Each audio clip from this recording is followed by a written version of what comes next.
So hello everyone, welcome to this week's CST webinar. My name is Maike Hamann. I'm a researcher at the CST and a Knowledge and Evidence Officer for the Global Resilience Partnership. And just to give you a little bit of an overview of what this is all about, today I'm going to start sharing my screen so that you can see my slides. Hopefully that works. If I can get a thumbs up from one of my, there we go. Awesome. So the title for today's webinar is Food Systems Transformations in Southern Africa, a Water, Energy, Food or WEF Nexus Perspective. And I'm really thrilled to have so many really cool speakers and guests today, which I will introduce in due time. But just to give you a little bit of a background of why we as the CST are talking about this topic of food systems transformations and how it fits within the bigger picture of what is happening at the CST. I'd like to just introduce you to this initiative called the Southern African Resilience Academy. So this is an initiative that is driven by the CST and the Global Resilience Partnership. And it is really, this idea is that it's a vehicle to convene regional experts around a theme. And then to co-produce policy relevant knowledge together and really connect to other Global South academies that the Global Resilience Partnership is supporting, with the aim of amplifying Southern voices in research and practice and in policy circles. And so this idea of using these resilience academies, these Global South resilience academies as ways to facilitate South to South knowledge exchange, and then South to North knowledge transfer. And so the Southern African Resilience Academy is one of these Global South academies, and what the plan for this academy, which is in its first year now, is to focus this year very much on the theme of food and food systems. And so one of the main reasons behind that is that this year there's a lot of dynamism, a lot of activities, a lot of energy around this theme of food and food systems, partly or mainly because there is a rather large policy event happening later this year in September, which is the United Nations Food Systems Summit. And so as part of this Food Systems Summit and in the lead up to the summit, there have been a lot of sort of regional workshops, dialogues that sort of fall under the greater umbrella of preparations for the Food Systems Summit. And so Inga in a minute is going to talk a lot more about this, but just to kind of frame it for you and explain to you why we're talking about this topic of food systems transformations, we also, as in the Southern African region, decided it would be really great to have one of these regional dialogues that feed into the bigger summit in September. And so quite organically, there was a whole bunch of people and the institutions they represent that came together to set up this dialogue for Southern Africa. And so the leading institution that also Inga is a part of, the International Water Management Institute, kind of convened this dialogue just about a month ago with the help of the very different sort of partner organizations that you now see on your screen, a lot of logos, but I put them there for a reason, also because I want to just situate all the different guests that we have today as part of this webinar. So for example, Inga is from the International Water Management Institute, and she is a country representative for the International Water Management Institute's Southern Africa Regional Office. And then we have, I'm sorry, I really should say the full name, Inga Jacobs-Mattar, Dr. Inga Jacobs-Mattar. And then we have Sherwin Gabriel, who is a scientist at the International Food Policy Research Institute, who's working with the Global Futures and Strategic Foresight team. Sorry, I should click. And then we have Steve Collins with us, who is with the Resilient Waters program. He's the Livelihoods and Adaptation Specialist for the USAID Resilient Waters program. And then we have a couple of people from the CST also. Of course, there's Dr. Nadia Sitas, who's a senior researcher at the CST and also is the co-lead for the implementation of the Resilient Waters program at the CST. And we have Dr. Odirilwe Selomane, who is the director for the program on ecosystem change and society, also also based at the CST, and myself, who I said earlier was the Knowledge and Evidence Officer for the Global Resilience Partnership. So we've covered almost all the logos on the screen. And that's when I can stop sharing, because I want to also hand over now to Inga, who will be talking a little bit more about the broader framing for food systems transformations in the region, as well as a little bit more about the background and the rationale of why we decided to hold this dialogue. So over to you, Inga. Oh, great. Good afternoon, everyone joining this call. Really great to be here again with the partners that worked very closely together, on this UNFSS Southern Africa dialogue. So great to be sharing a little bit about that with you today, and also, of course, just sharing more around, water's role in food systems. But I guess for us, it was all about water, energy, and food, and how we achieve this kind of systems transformation. What is our vision for water, land, and food transformation in this region in Southern Africa? Happy to share that. I'm going to share a little video in a minute, and maybe while you watch that, it would be great to hear from you who we have in the room, what institutions you're from, and so that we, at the end of this, we can have a more, engaged discussion, if that would be possible. So let me just put this on in a minute. Food is more than just what we eat. The ways in which we produce, process, and consume food touches every aspect of life on this planet. It is the foundation of our cultures, our economies, and our relationship with the natural world, and has the power to bring us together as families, communities, and nations. Families and children are on the brink of famine. But today's food systems are fragile and unequal. When they fail, there are ripple effects around the world, and the pandemic has impacted the most vulnerable among us. But we know what we need to do to get back on track. We have an opportunity to build back stronger than ever. Transforming our food systems is possible and necessary, and we can set a course to make real change for the benefit of all people by bringing together key players from around the world and giving voice to citizens in every country. Because a strong food system means no matter your race, no matter your class, no matter where you live, women and men have equal opportunities to produce and access nutritious food, which promotes human health at every step without degrading land and water resources. Significa una agricultura familiar. Provide us, the community, with stability. All year round, every month, every day of the week. Even during a pandemic. We are all connected, and we all have a responsibility to act. We must be bold. We must think and act differently. Transforming our food systems is the most powerful action we can take to solve our biggest problems, because together we can build a just and resilient world. A just and resilient world where no one is left behind. Where no one is left behind. Where no one is left behind. Where no one is left behind. Join us today.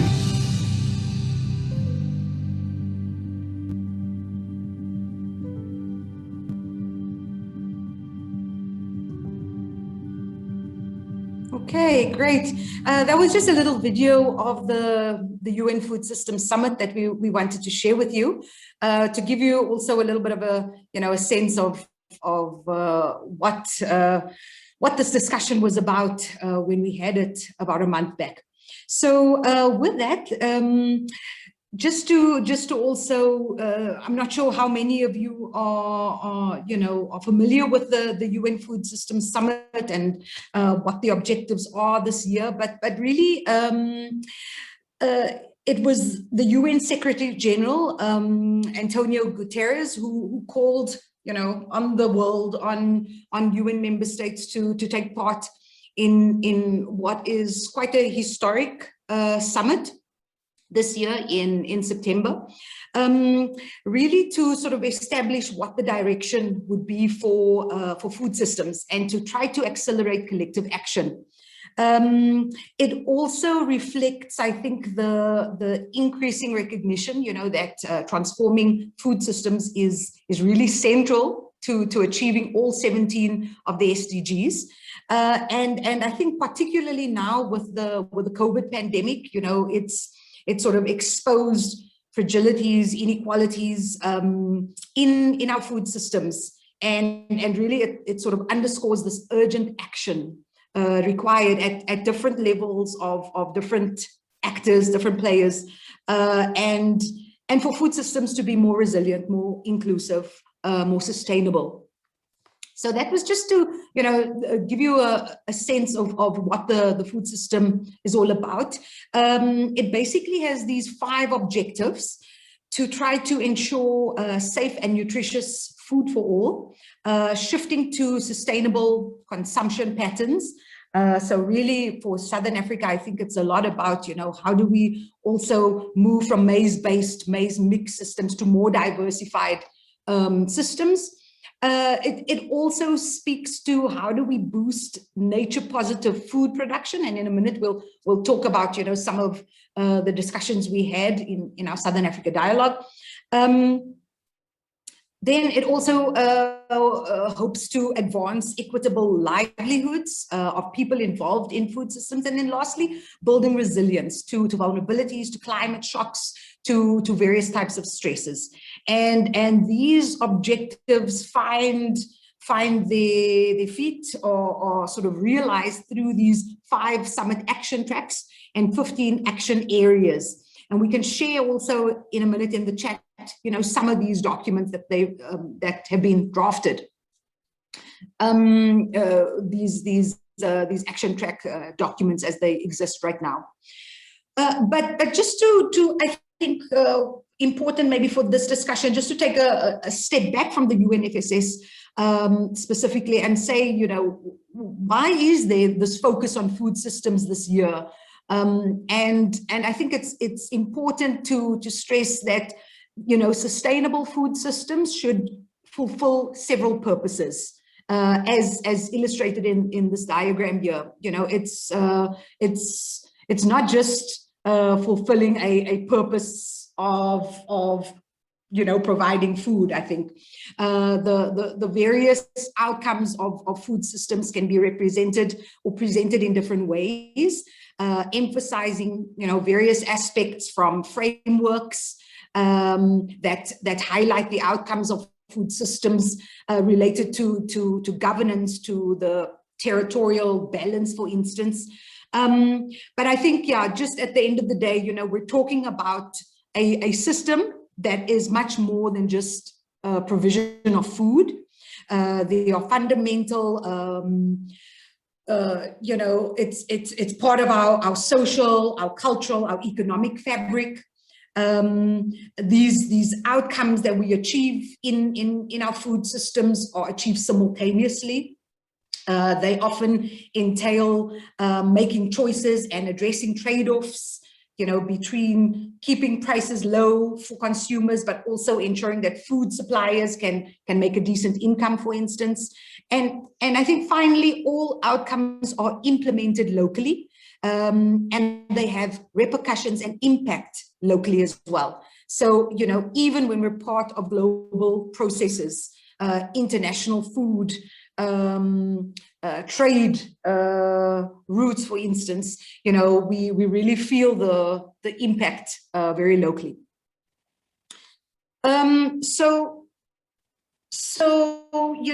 We started with this idea in with the partners to say, we want to explore what food systems transformation is or can be in Southern Africa. And I guess we started with, this notion of, our very real food security challenge globally, but also particularly in the region. And, just to give you some some statistics. According to the FAO, and I think very many others now, food insecurity has been rising in Africa in recent years. The continent is not on track, to eliminate hunger by 2030. And we see, the devastating, repercussions that COVID has also had on the progress that we've tried to make. So we need to, I think, radically transform the global food system, but also I think, given our adaptation challenge in Southern Africa, we know that Southern Africa is a climate hotspot. We know that, the length in the growing period, especially in Southern Africa, is decreasing. It's becoming less and less. We're also, in a region that is very vulnerable to increasing droughts and floods and the severity of those as well. So that's what we refer to when we talk about the mega adaptation challenge. And I think with that, we know now that farming as we know it presently will not be feasible in many places in this region. And I think part of that, is that we also need to transform ourselves, as researchers, as sort of those involved in development, for instance, in the region. I come from IMI, it's an international research for development institution, for instance. We're part of what we call the CGIAR, which is a big global research partnership of agricultural research centers globally. And the CG has often been criticized, for its very fragmented, inefficient, silo-based way of conducting research and, engaging in addressing these big challenges. I think it's also, and let me speak broadly now of the research community. I think we've been hampered in a way, fear of failure. That's how our innovation systems are set up, right? With we know very little appetite for failure. So we've become a little risk averse there. A very short-term orientation that's largely determined by our projectized, lens. Funding as well, that's very sort of, time bound. And then also this focus, on publish or perish. So it's been difficult to deliver end-to-end sustainable and scalable solutions at the end of the day.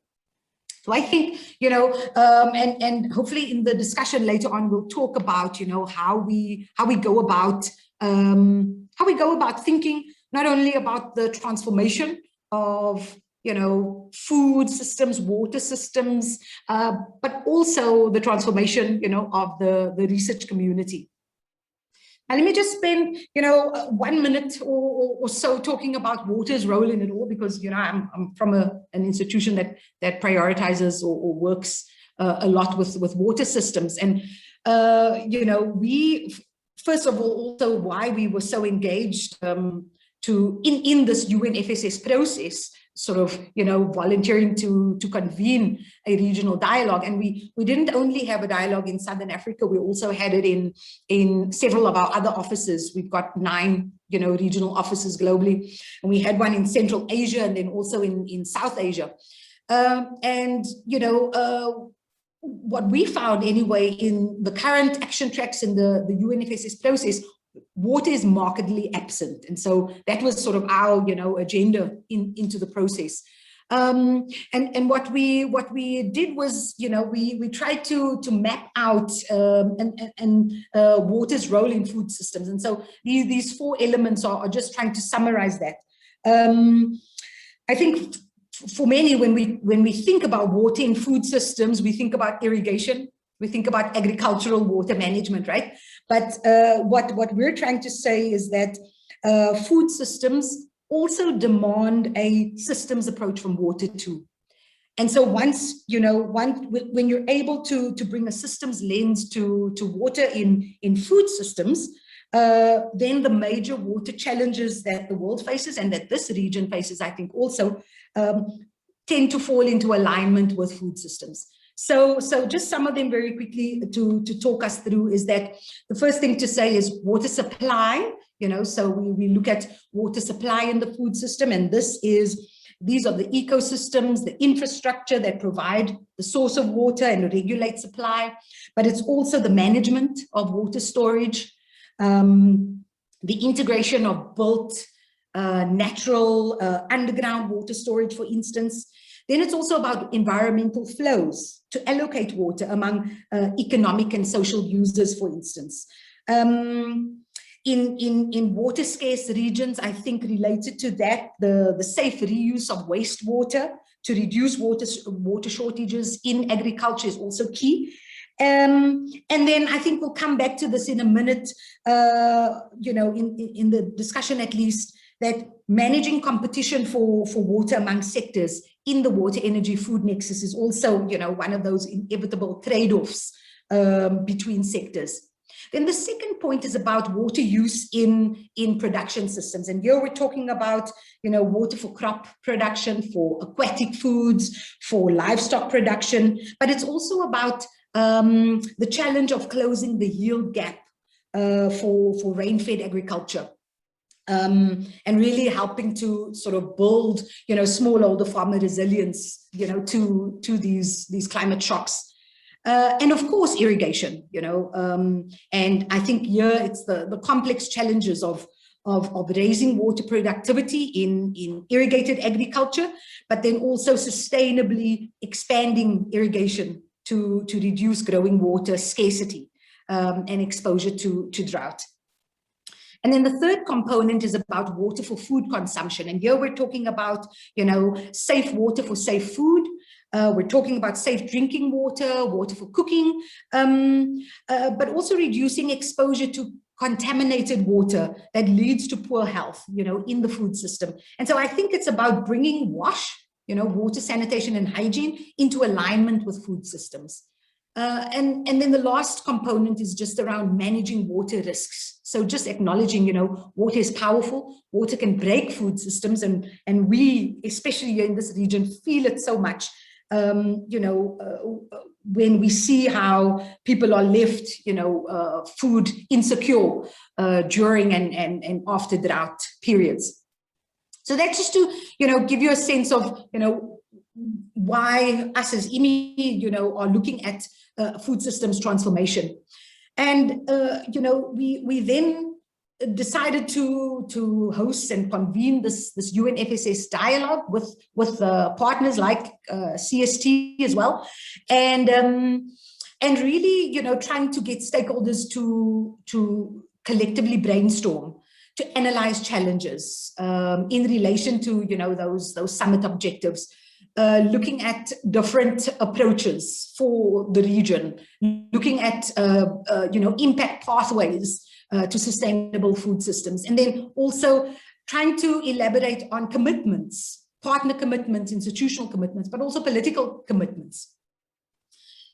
So we committed to, some of these principles for hosting a dialogue. I won't go into them too much, but just to say, a few of them were acting with urgency is just recognizing the absolute utmost urgency of sustained and meaningful action at all levels to reach the SDGs, and so agreeing to meet in this collective way and making commitments were quite powerful, I found.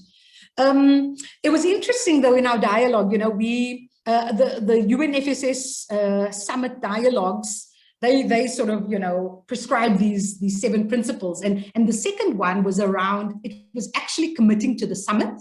It was saying that as stakeholders and partners, we commit to practicing what we preach personally, and professionally to contribute to the vision and the objectives of the summit. But what we found in Southern Africa was that there's actually a counter movement to the UNFSS process, and it's really a valid one. It's an effective one. It's talking, the major objections to the UNFSS process has been around, its insufficient attention placed on food sovereignty, insufficient attention placed on smallholder, livelihoods, and the critique is that the UNFSS currently is too much focused on the commercialization, innovation at the highest level, and not really drilling down to the local level and local challenges. So what we said, in respect of this diversity in the region, we can't expect people to commit to the summit, but at least to commit to the dialogue in the lead up to the summit, and to commit to working together to achieve that kind of systems transformation. So I thought that was an interesting aspect of the dialogue. And I will actually just encourage everybody, if you haven't attended a UNFSS dialogue, maybe you can share in the chat how many of you actually attended one of these before. There are many. They every day for the next few months. But we were trying to talk about how food systems can be localized and also transformed in this water-constrained region that we live in, that we work in, and also in a manner that acknowledges WEF nexus linkages and promotes regional trade at the end of the day. So our themes, we had these 6 themes throughout, starting at a high level of looking at climate change impacts, but also then looking at policy coherence and institutional coordination to achieve this kind of systems transformation. Then we also had a focus around nature-based solutions, and how do we put nature back into the nexus, or just put nature into the nexus. I don't know. We had a good discussion around whether or not it was even in the nexus to begin with. We also had a really good, a central focus around equity and community-based approaches to the nexus. So that was really helping us to think through how do we achieve more just, systems transformation. There was a focus around energy, and here the idea was around,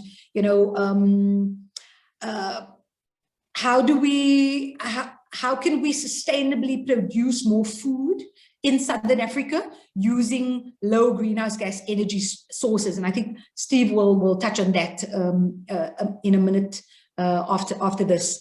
And then lastly, at a more granular level, but also at different levels of scale, we spoke about the different technical WEF models, analytical frameworks that have been developed, and there are so many of them. But really for us, it was about how can WEF nexus models and tools facilitate new understanding of interdependencies and trade-offs in this water, energy, food nexus? How can it help to foster data sharing across countries, between partners, and really have that feed into decision making? So it's a lot about also about trust building, of data and information. And I think I'm going to wrap it up now, but some of the areas that we spoke about were, first, just to recognize the value of these kind of integrated dialogues, and how it could potentially help advance or be able to capture the voices of Africa, of the South, of Southern Africa, particularly on water, but also on other issues, and how it can be incorporated into the UNFSS action tracks. We also spoke about, all of this is well and good, talking about intersectoral coordination, but we also need to understand the political transformations that are needed to enable water, land, and food systems transformation. So, the politics of water, the politics of climate change, the politics of donor aid, and these competing priorities, was one thread that I really enjoyed. We also spoke about the need for data sharing across sectors, across countries, and then also linking that to scaling. How do we scale, these kind of, data sharing mechanisms? Of course, finance came up, innovative finance to enable this, particularly things like big sizable projects that can, achieve that transformation at a larger scale. And then, moving towards a shared vision for water and food security, reconciling all these different priorities and interests. How do we do that? How do we collectively develop a shared vision? So those were just some of the high-level outcomes, of the discussion. But I think, I'd be happy now to open it up to some of the other partners and engage further. Thank you, Maike. Thank you so much, Inga. Also, I've posted a link to the actual official feedback report in the chat. So if you want to have a look at that, that's available and it gives a lot more detail into what Inga was just presenting. And I think it'd be good to just hold the questions for now and kind of come back in the discussion, because I want to give Steve a chance to just drill a little bit more into the mitigation issue, and then how food systems and energies in particular sort of are linked. So over to you, Steve. Thanks. I hope you can see and hear me. I'm using my phone. I've had to restart my computer. What I just want to mention, what was fascinating to me just before we had this dialogue, there was a report released. When my computer's restarted, I will post the link to the report. It looked at the greenhouse gas emissions linked to the food system. And what emerged there was up to 1/3 of global greenhouse gases come from the production of food, the transport of food, the packaging, etc. So looking at that whole value chain. Now, we're very well aware, certainly in Southern Africa, the impact of climate change, and the need to feed people. So how do we move towards a situation where we aren't exacerbating the problem of climate change in terms of greenhouse gases? So just to get a sense, because some of these numbers just blew my mind, 16 gigatons of greenhouse gases are produced.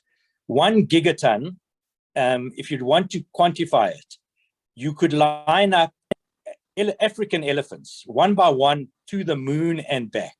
You weighed all those, you get 1 gigaton. So our food system is producing 16 times that at the moment. What's also emerged from the study is some things like, for example, as you look at the developed world versus the non-developed world, in the developed world, a lot of their greenhouse gases come from refrigeration and packaging, as opposed to, for example, where we are in Southern Africa, most of our greenhouse gases actually come from land use, bad land use change, and bad farming methods. So what that means, I think, in terms of where we need to go, is that we need to put an emphasis on that in terms of finding a way to mitigate the impact of greenhouse gases in our food systems. Also, there was a lot of discussion. Inga mentioned food sovereignty, and often we talk about food miles, the number of miles that any piece of food gets transported. What emerges from that is that the global shipping is not the big problem. What is the big problem is local transport. Local transport is emitting a lot more greenhouse gases per kilogram of food than putting it in a container and shipping it across the ocean. Obviously, there are some problems ideologically with maybe that kind of system, but that is the reality that comes out of the science. I was just trying to think of some of the other things off the top of my head. But I think for me, the takeaway coming out of it is that there are solutions. There are ways, for example, where you can take food waste. Food waste emerged from our discussion as one of the key problems. If we can reduce food waste, we certainly can reduce the amount of methane that's produced in landfills, and we can find ways in which the energy and greenhouse gases that go into food production are not wasted in the process. So we have some very good biogas technology in South Africa, which could be used to take the gas from that food waste and reuse it for drying or heating or even cooking. We are very well aware that, for example, as we move towards renewables, like solar systems for pumping, and obviously pumping of water is one of the big on-farm uses of energy, we don't want a situation where now free energy gets used to pump too much water. Then we go back to the problem that Inga was mentioning, that water gets wasted. So I think it highlighted the need of the nexus, to be thinking about the nexus in a much better way. Energy and greenhouse gases are a critical part, and we need to mitigate as we go forward. I think what gives me a sense of optimism is that we have increased the amount of food that we've been producing globally over the last 20 years, but the energy required has not increased to the same degree. What does that show? It means we are becoming more efficient. It means we're finding better ways to use our energy. And we just need to keep on that path so that we become part of what's now called, because besides the UN Food Summit, we've got COP26, the climate change COP happening in Glasgow. The food systems need to be part of the move towards zero emissions. In Southern Africa, I think we can be part of it, especially if we look at small scale agriculture and helping people farm in better ways that doesn't release as much greenhouse gases as possible. Maike, I'll leave it at there. Maybe what I'll also do is I'll post the link, and maybe just my presentation, I'll find a way to get it into the system there when my computers rejoin. Thank you. Thank you so much, Steve. Sorry for the technical challenges, but doing that off the top of your head, wonderful. And I think, yeah, some really important points that you've picked up on there, the importance of thinking of these interconnections between these different systems. And I actually wanted to link that to Sherwin, because I know that was also one of the key insights that you've spoken to before, and also in terms of your insights from your breakout group specifically, which was more about sort of policy and I'll let you talk about it. But I just wanted to also link to one of the questions that's come up, because Cornet was asking about what happens when these different sectors are competing for water, and how do we see an integrated policy, especially in South Africa. Obviously, agriculture uses a lot of water. So just maybe you can pick up on that a little bit and share your insights from your group and just generally the process. Absolutely. Thanks, Maike. And yes, I mean, from the discussion more broadly, but also inside the breakout group that I'd attended, there's wide recognition that we need a more integrated systems approach, because the challenge is that the WEF nexus in itself is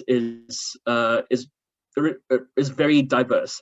There's different trade-offs, there's different priorities, there are different capabilities, not just within countries, but in the region as a whole. So if we're going to get it right in terms of not just water, energy, food, but all the other parts of it, some of the cross-cutting themes that Inga had mentioned, data sharing, the scalability of projects, gender, diversity, inclusion, rural development, these necessarily need an integrated system where we can indeed talk about the core water, energy, and food idea, but also recognize that there are things that need to happen in order to enable it. So a really good example that was brought out is, if you have a country that's in crisis, what can sometimes happen is that they close up and focus on food sovereignty. But in a context where there isn't enough water available for over the long term, it becomes an even deeper and more entrenched challenge. Another issue about making sure the coordination works that had also come up in the discussion was, well, sure, you can agree to coordinate certain activities, but there are some things that go above that. For example, assigning budgets that don't necessarily take these issues into account. So it's important to bring those perspectives into the conversation. And indeed, it then you do need a more integrated approach, a more systems approach to it.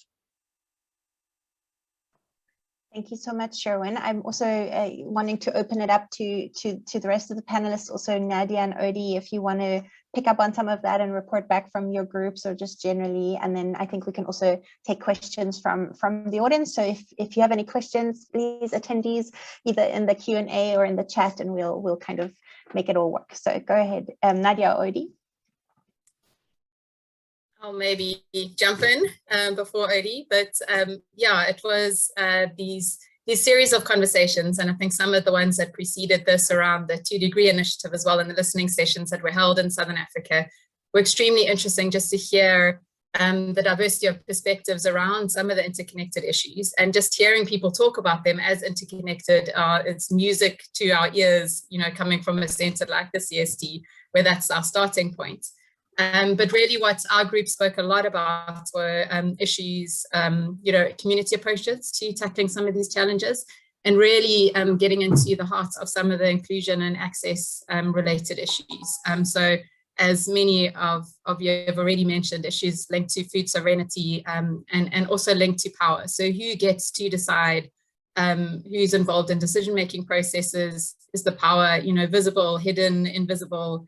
And really, the hope with these dialogues and hopefully other dialogues are to elevate some of the voices that aren't often heard in these processes. So the importance of being involved in these processes and often, looking for those opportunities to make sure that some of the voices from the Global South and some of the challenges are accounted for in these large decision-making processes are, extremely important.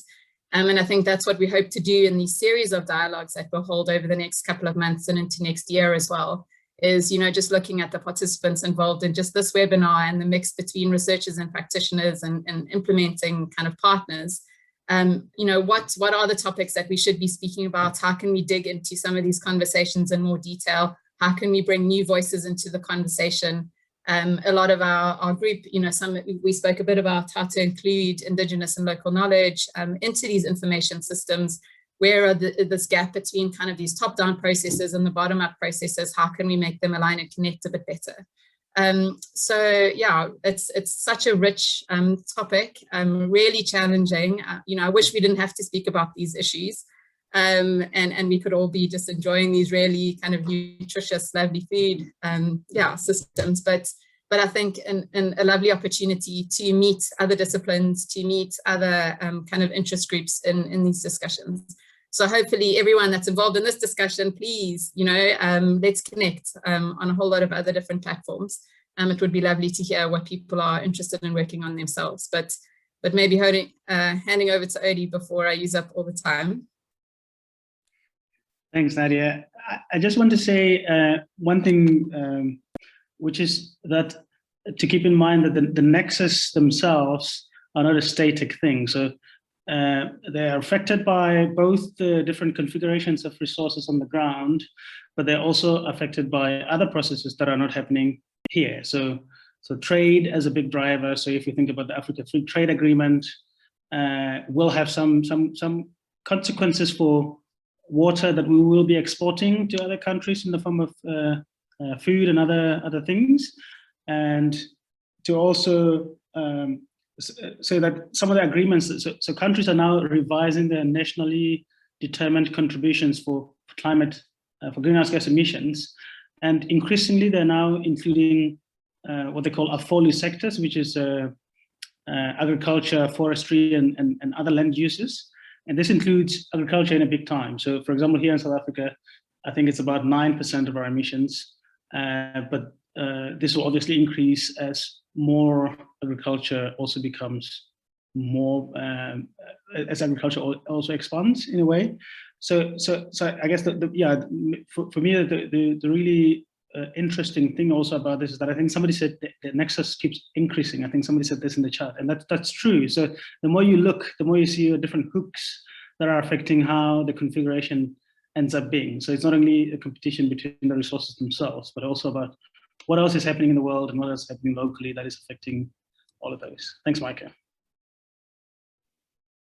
Thank you, Odi. Yeah, good point about all. Yeah, Inga, there you go. No, thank you. Thanks, Maike. Sorry, I actually just wanted to also pick up on I think it's Courtney's question, because it's a really important one. He was asking about this integrated policy, and we in our dialogue we were talking about this shared vision. But I think an integrated policy is also that it's the sort of the product of that kind of shared vision. And that's it's we tried it with the water allocation reform strategy, but we know that was developed in the 1990s. It hasn't been implemented yet. I know that the National Planning Commission has also, tried to develop a WEF nexus framework. But, until we have that political transformation, that enables us to sort of really develop and implement policy in this way, then we will always be talking about the nexus as a sort of a, and also I think just Corne's point around, how vast do we go? Do we go that big and then we lose sight of the levers? And I think, I would say the bird's eye view allows us to see the interlinkages, but you're right, Corne, unless we are very specific about those levers, and concretize those, then absolutely, we sort of drown in our own complexity in a way.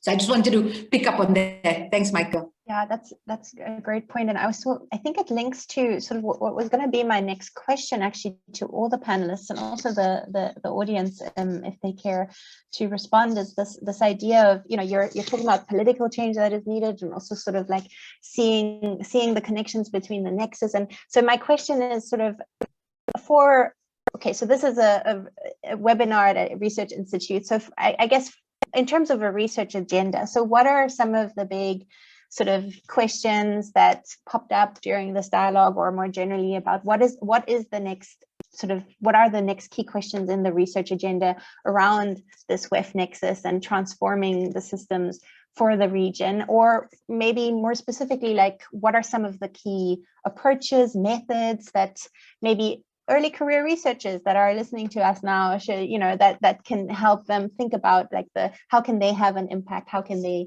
contribute to these processes? Like, so quite a broad question around sort of where are we going from here in terms of research, but maybe also practice, and how do we sort of, what are some of the tools we need? If there was anything that bubbled up in your conversations around that.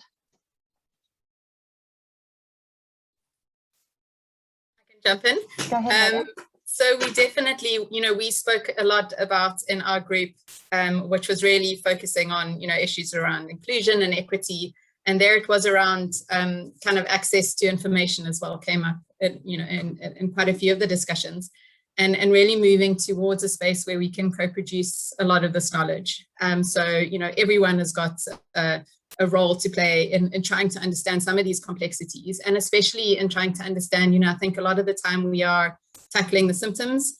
So we're tackling, we're going into crisis mode, we're responding to these crises, which is really important to provide relief, but also to spend a bit of time thinking about, what are the underlying structures, what are the underlying worldviews and values that may be underpinning some of these broken systems, and how can we start addressing those collectively? It's not just the role for researchers. How can we bring in all sorts of other knowledge holders into the space?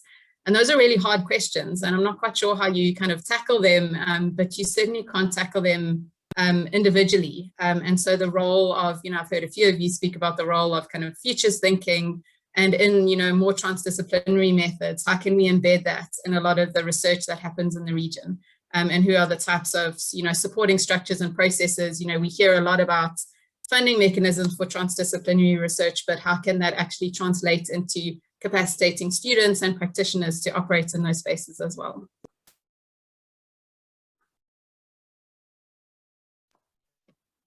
Thank you, Nadia.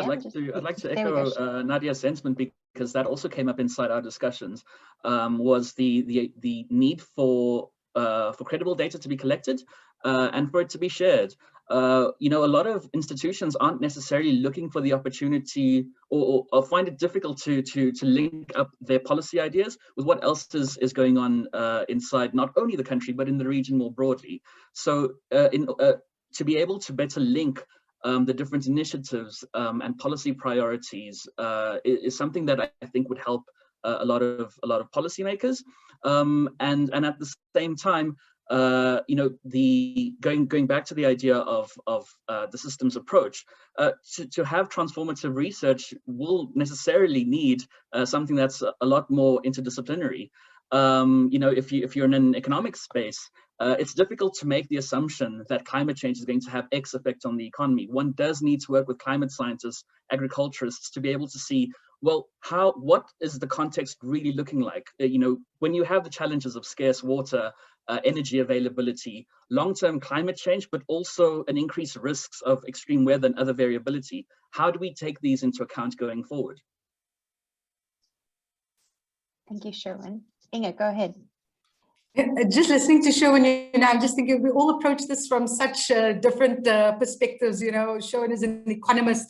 I don't even think of to talk about the politics and the governance as a political scientist, and Nadia talking about the people and equity. It's really just a side note. But anyway, what I wanted to actually say in relation to your question, Maike, around this new cohort of researchers, I would say, one, learn the science of scaling. We're seeing that there's this need now. Nadia, you introduced me to this concept a while back.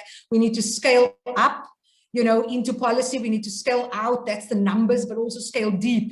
That's the behavioral change, the norms. And it really resonated, and interestingly, I come from these big research institutes where everybody's got their own scaling tool. They've got their own scaling theory. It's like a toothbrush. Everybody's got their own and wants to use their own. That's how I often think of scaling. But it's so important now, more than ever, I think. In these kind of systems approaches, and if we are to realize, that transformation at that level. So for me, that was one thing that stood out. Just to learn the science of scaling. Thank you, Inga. That's great advice. I also would like to let one of our audience members speak, Lewis Hove, although it seems like maybe he's just dropped off. Let me just see if we get him back. No, it doesn't seem like it. He was here and then he's just dropped away. So I'm sorry about that.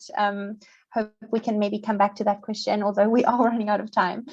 But yeah, I think in the interest of also sort of slowly wrapping up, I was wondering if any of you have any sort of last thoughts that you want to kind of share with us, some sort of key insights, something that you feel we just want to re-emphasize from your group discussions, or just generally the process. I think also I did share very briefly some of the words that were coming in on our word cloud about what are the key words for food systems transformation, and I also saw words like sovereignty pop up. So I think that is a big deal, and I like, Inga, that you mentioned that there was some controversy around that in the lead up to the Food System Summit. So any final thoughts from our panelists or the audience, please share them in the chat. Yeah, there you go, Steve, go ahead. So I've got one. I'm busy dealing with the Mozambique authorities on planning the Masinja Dam releases and involving the downstream agricultural users. And we've been confronted with now a demand for electricity and a hydro scheme, and we're having to really confront this issue. And it strikes me in Africa, a lot of energy is coming from the water system. So we might have a double whammy of either having not enough water, or water having to be released to supply the energy demand and not being optimal for the food system. So this WEF nexus actually is it's there, it's continual, and you have different departments arguing for their different needs, and I think it has a real impact on how you see the interconnectedness and how you prioritize the need. And I think those are the kind of things we should be looking at. It's been a very useful discussion for me to try and think about these different things, I must say. Thank you, Steve. That's a nice example to kind of make some of these conflicts or trade-offs very sharp, like put them into sharp contrast. Yeah, Nadia, go ahead. Yeah, I just, we've been involved in a number of these conversations, and I think, we probably, as panelists and probably a lot of the audience as well, agreeing on a lot of the things that people have said. And there's so many negotiations and discussions and dialogues happening at this moment, but really trying to participate in as many as possible, to just make sure that these conversations are being had in a number of different places. And so a while ago, I was involved with a whole lot of different people that were thinking about how do we, value nature, and that we need, diverse values of nature. And they came up with this thing of this, octopi movement, based on the occupy, because you need lots of little arms reaching into different spaces to have these conversations, and maybe made more relevant now because of the Marktopus teacher winning an Oscar.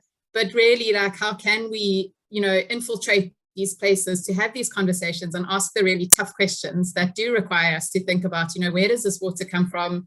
How are we protecting these systems? And really thinking about who benefits and who's burdened by some of the decisions that we make. So I guess just a challenge to how can we kind of occupy these different spaces without burning out, and also without kind of losing momentum and keeping the inspiration going.